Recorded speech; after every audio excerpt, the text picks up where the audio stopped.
Eugene Jarvis was involved with the design of many classic arcade games like Defender, Robotron 2084, the Cruisin' series, and Smash TV. I like arcade games, but I usually wait until ports come along to play them. And for this review, I played Smash TV from the Midway Arcade Origins collection for Xbox 360, which was released in 2012.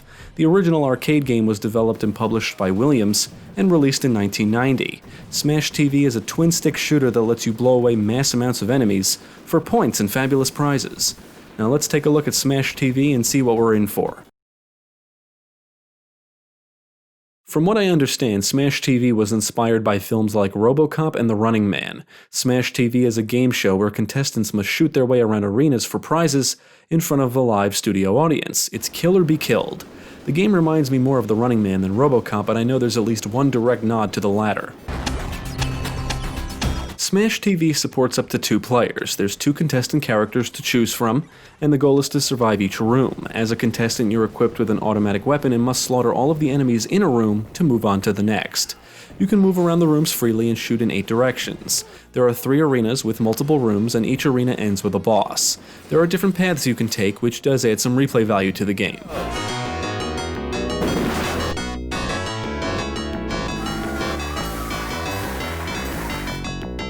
Thankfully, this Midway Arcade Origins version allows you to play in free play mode, where you can select one of 10 difficulties and how many lives you start with.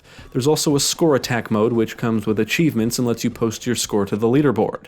In free play, you always have the option to keep going after losing all your lives. That said, Smash TV is a crazy hard game and just feels borderline unfair. Even on the easy difficulty or lower, the game can make short work of you, although you should expect a challenge since this is an arcade game after all.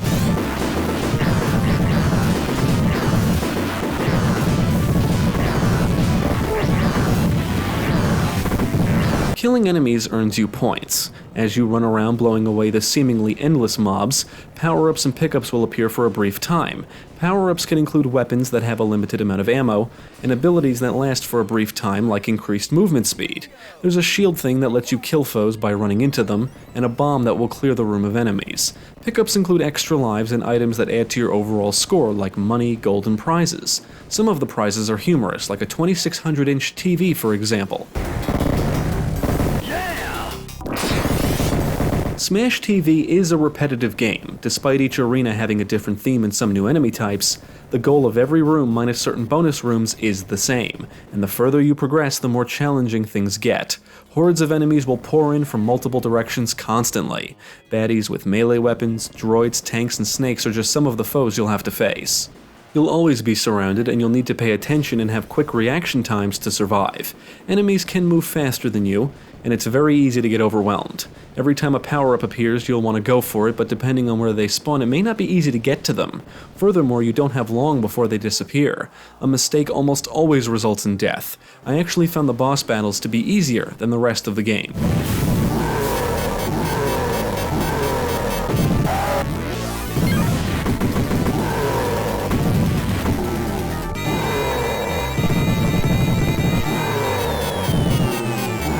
Most of the rooms are square with 4 doors. Not only will you have to avoid enemies, bullets, and lasers, but also the mines on the ground. Nowhere is safe in Smash TV. If you stay near the walls, there's a good chance you'll die from enemies coming in from doorways. Different paths take you to different rooms, including bonus rooms like rooms full of prizes.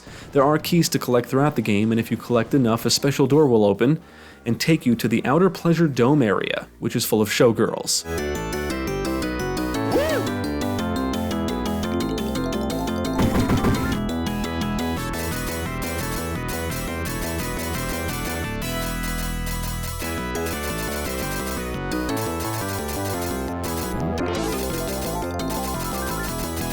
Smash TV is a colorful game, but I do wish there was a bit more visual variety in terms of the arenas. Characters, enemies, and projectiles are clearly visible, so it's always easy to see what's going on. As you move between rooms, you'll see cameramen and people behind workstations in the backgrounds, which I think is a nice touch. It just reminds you that this whole thing is a game show. Many enemies will blow up, but some explode into a shower of body parts when killed. Bosses are huge and well designed, and show more and more visible damage as you shoot them and chip away their health.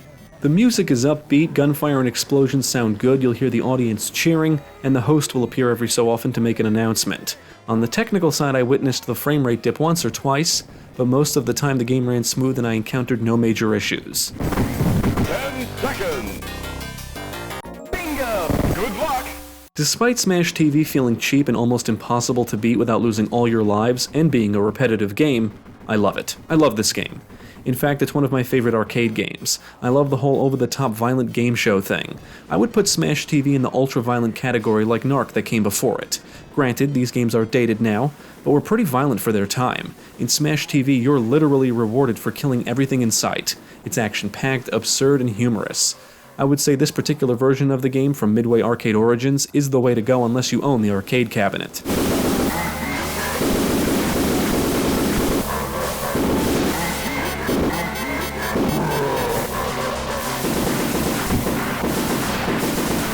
Now, I don't know if I would recommend anyone actually play this in an arcade with the intent of beating it unless you don't mind losing a good chunk of change. But if you're just looking for some fun, then maybe. But even then, I would recommend the version from the Midway Arcade Origins collection. It plays well and you won't lose any pocket change. You can even enjoy it on Xbox One. Smash TV is a fun, violent, humorous, and crazy hard twin-stick shooter that can be enjoyed solo or with a buddy. Definitely check it out.